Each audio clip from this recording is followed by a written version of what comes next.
Hello and welcome to another episode of Rob's Ramblings here on the Bucks and Six channel.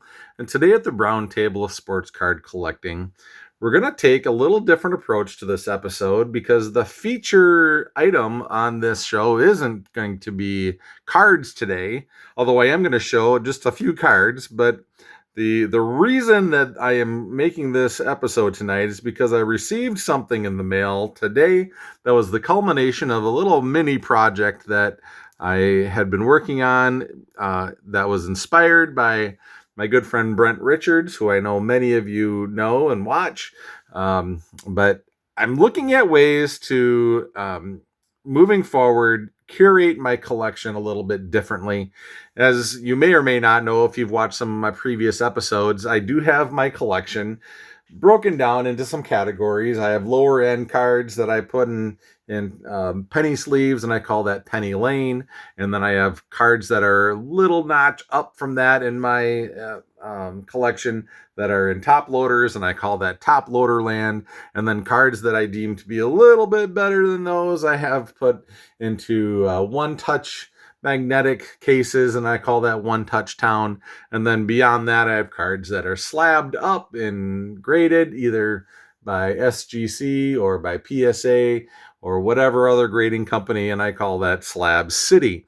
Well, I'm not going to get into a whole lot of detail in this episode about my thoughts and opinions about grading, because that could be a long episode, but that's not really what I want to do today. But the reality of the situation is that I've made no secret about this on previous episodes. I do love SGC slabs.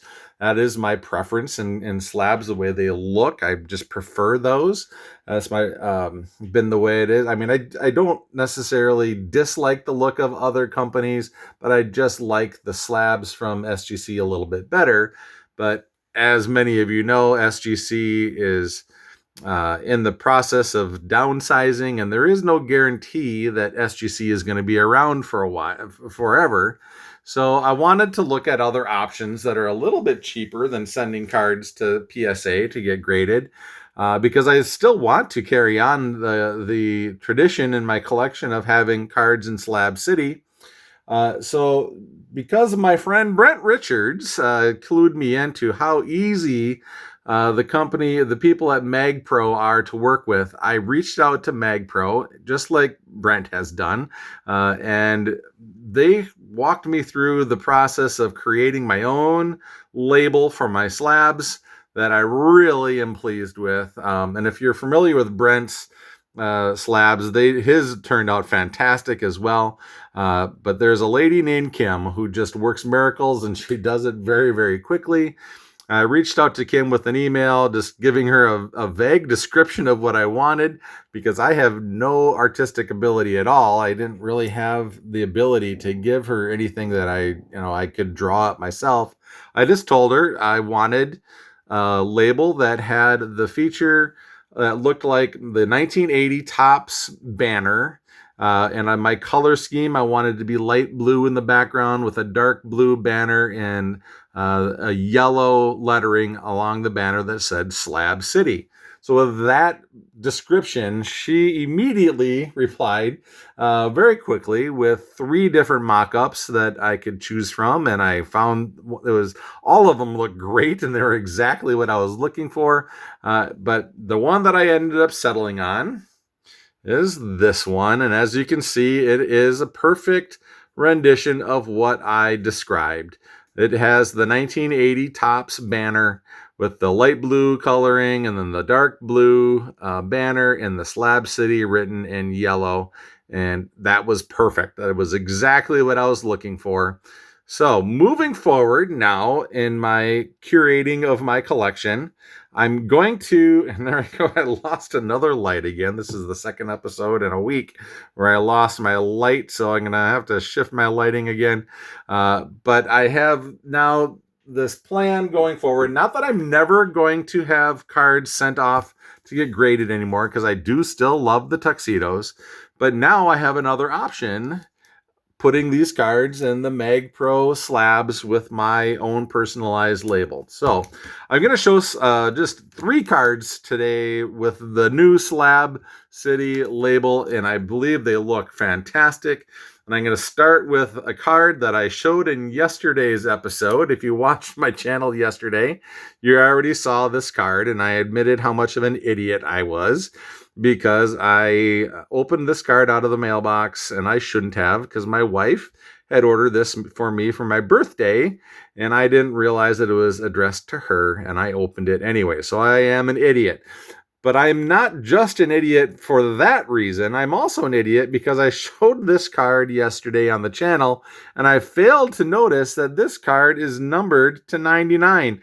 It's really hard to see, and I don't even know if you can see it on the camera, but up there right underneath the tops, it is numbered 37 out of 99, and I failed to mention that because this isn't just a budding talents card. This is a parallel. This is a paint splatter parallel. You can tell because the coloring and the words budding talents has got that paint splatter look to it, and it's numbered to 99. And so yeah, I'm an idiot because I opened it before my birthday, and I'm an idiot because I didn't even realize how awesome it really was on the episode. So wanted to show that one. The next one I want to show is another one I've shown earlier on the channel. This was a pickup I made at a card show just recently, maybe a week or so ago. This is a Jacob Mizorowski autograph card from Bowman Platinum, and I think this card looks just fantastic in the Slab City label, with the shine and the autograph and the blue color match and everything. Obviously, the reason I went with the blue and the yellow lettering on my label is because many of the cards that I treasure the most are Brewer cards, and so the color match is there. So this card in particular, I thought looked fantastic with that new label. So put that immediately into my MagPro slab. And then the last card, the cleanup hitter, well, not the cleanup hitter, the third hitter today is a card that I really felt like I needed to show on this episode, because not only do I have these new Slab City labels because of Brent Richards, I have this card 100% because of Brent Richards. When he saw this on eBay, he sent me a text immediately and said, "Rob, you need to order this card right now." So I went to eBay and looked at it, and sure enough, yeah, I smashed by it now very quickly. And what it is a 1983 Topps All-Star Robin Yount, but it is a buyback. You can see there it's a buyback from this year's Topps Holiday Series. You can see the Topps 2025 down in the gold stamp there. Most of you probably know what buybacks are, but I know that a few of you probably don't. So just a quick synopsis of what it is. Topps buys cards back from collectors and then stamps them with stamps and then reissues them in packs, and then people open them and find them in packs, and that's how this card ended up being in my possession. It's a card that was opened by some kid in 1983, and now it is in my collection in the Slab City MagPro slab. So thank you, Brent, for cluing me into the fact that this card was for sale and was at a very, very reasonable price. And I just love it, and I love the way it looks in my new Slab City label. Shout out to Shane Shoebox Legends too. If it wasn't for Shane, I would have no idea that buybacks even exist. If you ever want to know anything about buybacks, you can go to Shoebox Legends channel, and more often than not, you'll find him talking about buybacks, and he's got a depth of knowledge and the most unbelievable buyback collection in the history of the hobby. So I'm not really qualified to talk about buybacks nearly as much as Shane or Brent, but I do love the fact that they introduced me to them, and I'm very happy to own that card. Thank you, Brent, for sending me that text and letting me know about that card being for sale. But anyways, I've hit just about the 10-minute mark, and I just wanted to show today the the new upgraded slabs that I have. I hope you enjoyed the episode. And if you have any inkling that you might want to go to the world of MagPro slabs, I highly recommend it. Reach out to Kim and she will take care of you, treat you really well. She's super nice and super easy to work with. And as you can see, the product is just fantastic. So until next time, enjoy the hobby and stay true to yourself.